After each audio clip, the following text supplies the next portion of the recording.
My first effort to try to file a case with the Northern District of Texas U.S. District Court was as a request for a RICO proceeding. Now, in the state of Texas, civil recourse under RICO is not available. Criminal charges need to be filed. But I was making this request at a federal district court in consideration of events that had happened in Texas, but not exclusively in Texas. One of the components that's unique to the Texas Organized Crimes Act has been for some time considerations of white slavery. Apparently, in 10 days from today will be the anniversary, the 110th anniversary of the Mann Act, which some districts or in some capacities is known as White Slave Traffic Act. It discusses interstate transport of people as well as intent to compel prostitution, immorality, and human trafficking, particularly where trafficking is for the purposes of prostitution. Prostitution also being a crime that is punishable in the state of Texas. As a matter of fact, they specifically changed laws in consideration of prostitution as a crime in the most recent legislative session.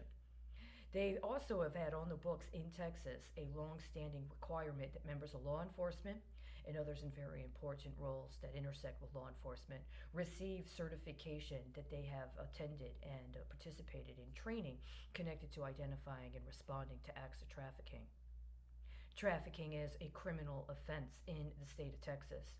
Trafficking for the purposes of forced labor or for sex, including prostitution, including other lewd sex acts, is illegal and a criminal offense in Texas.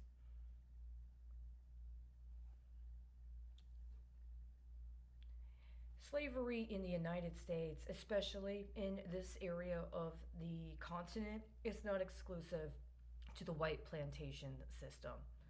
Slavery existed in Mexico and other countries that are now part of the former Mexican Empire. This is also a legacy that has vestiges to this day. As a matter of fact, one of the manners in which these vestiges plays out is an understanding that the spatial allocations and the specific religious content and character of slavery between the Spanish system and the English system were different. See, on a lot of the plantations in the South, slaves were forbidden to practice their indigenous religion and were discouraged from learning how to read or to be literate in pursuing Christian education in a manner that was slightly different than the kinds of religious prescriptions and chastisements that were put on indigenous people that were in the lands under Mexican dominion. Now, I can't say I know too much about these distinctions, but I also know that when the Texas Compromise was being negotiated in Texas, there were plenty of people that did not approve of either system and were adamantly against it. The annexation of Texas was a part of a specific kind of political gamesmanship. Texas should never have accepted slavery legally, and the United States should never have accepted Texas as a slave state. This is part of what Texas has to deal with. And the vestiges of playing around like you're some slaveholder or that you have entitlement to treat or characterize certain people as slaves in some sort of engagement is equally contemptible and detestable and has to be quashed in every single form. Under the Texas Penal Code regarding organized crime, a criminal street gang means three or more persons having a common identifying sign or symbol, or an identifiable leadership who continuously or regularly associate in the commission of criminal activities.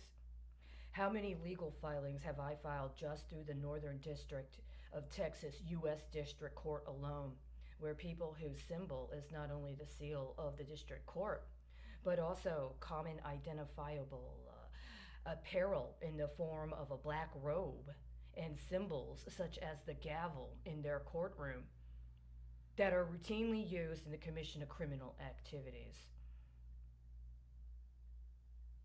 I didn't want to take it there, but you had no right to leverage My efforts for righteous due process as a way to float lines of credit for kickbacks you had already hooked up in other manners. That is, to the letter of the law, organized criminal activity. And if your street gang happens to have a courthouse downtown on federal property, that doesn't change the fact that it's still organized criminal activity.